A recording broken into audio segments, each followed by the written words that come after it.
Il m'est arrivé, notamment avec le travail que j'ai fait, de m'impliquer dans une association, ça s'appelait Télémac. Je ne sais pas si vous connaissez, c'est une association qui a pour but de relancer l'ascenseur social. Et donc l'idée c'était de prendre des professionnels. Donc Schneider était un petit peu impliqué dans l'affaire. Le président d'ailleurs c'était le président du groupe de l'époque, Henri Lachmann. Et cette association avait pour but comment, d'identifier des gamins qui avaient au collège des capacités, mais qui venaient de milieux et de tissus sociaux très défavorisés. Et donc je me suis engagé comme d'autres dans cette association. Alors l'entreprise Télémac avait des financements par les entreprises, donc il y avait des grands groupes comme le Schneider qui étaient impliqués, et on avait un budget et on accompagnait un jeune ou plusieurs jeunes pour les sortir de leur milieu familial qui était souvent très défavorisé. Alors, pour ceux qui connaissent Grenoble, j'avais une gamine qui était en cinquième, qui était assez brillante au niveau de l'école, mais qui habitait dans le quartier de Villeneuve.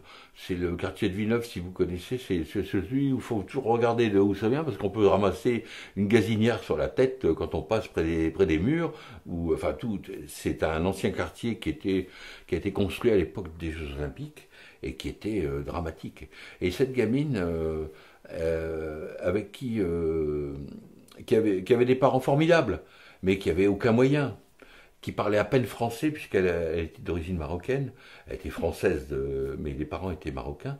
Bon ben, elle avait des qualités plein, mais elle était pleine de qualités, mais elle n'avait pas accès à plein de choses et du coup, on lui a fait découvrir de façon assez banale. On lui a fait faire des séjours linguistiques, par exemple, des choses comme ça. Et ça, c'est moi qui m'en occupais en tant que tuteur. Alors, un des meilleurs moments qui m'a plu, et grâce à le côté international de mon métier, cette gamine, elle s'imaginait pas pouvoir, elle aussi, être formatrice. Et un jour, on s'est retrouvé à avoir des collègues qu'on avait réunis, des collègues de Turquie, des collègues d'Inde, des collègues d'Arabie Saoudite, etc. Un week-end ne sachant pas quoi faire. Et c'était en hiver. Et on est monté à Champs-Rousse, à la station avec elle. Et elle a fait découvrir le ski de fond à des gens qui n'avaient jamais vu la neige de leur vie et qui ne connaissaient pas. Et elle était toute fière d'être, elle, la professeure. Ça, c'était quelque chose qui m'avait beaucoup touché.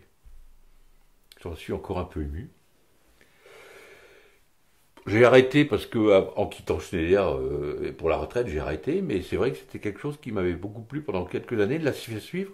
L'idéal, c'était d'aller jusqu'au bac où on les emmenait et après de d'essayer de pousser ces gamins en prépa pour faire. Bon, tous n'y sont pas arrivés, certains ont abandonné en cours, mais bon, ben moi, pendant les 3 4 années où j'ai pu accompagner cette gamine, c'était juste avant de partir en Chine. Bon, ben là, j'ai trouvé ça un moment formidable et on a l'impression d'être utile quand on fait ça. Elle s'appelait Nadia. Et l'émotion que ça te procure, à ton Bah, avis, ça fait appel à quoi? parce que c'était des moments. En plus, c'était la période où c'était au moment où j'étais seul. J'avais du temps donc, mais elle m'a autant apporté que j'ai pu lui apporter. Moi, j'avais la finance parce que j'avais le budget qui était donné à tous les tuteurs. Mais j'ai découvert des choses que je connaissais pas à Grenoble. On a été visiter plein de musées que je connaissais, mais que j'ai refait. On a été au cinéma, en français, en anglais. On a été au théâtre. On a visité, on a fait du ski. Elle a fait des séjours linguistiques, c'est ce que je disais.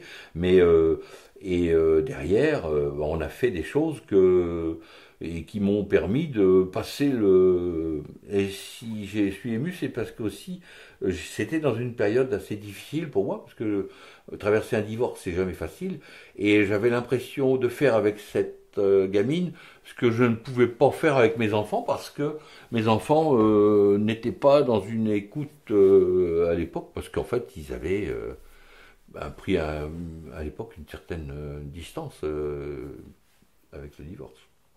Voilà. Tu as un peu suivi son parcours ou je sais pas, Depuis, Oui. après, partant en Chine, j'ai continué à échanger avec elle, mais depuis, j'ai perdu de vue parce que non, ça c'est pas. C'est elle qui a pas, qui répondait plus, donc bon, elle est devenue grande et elle a vécu et je pense que elle était assez brillante.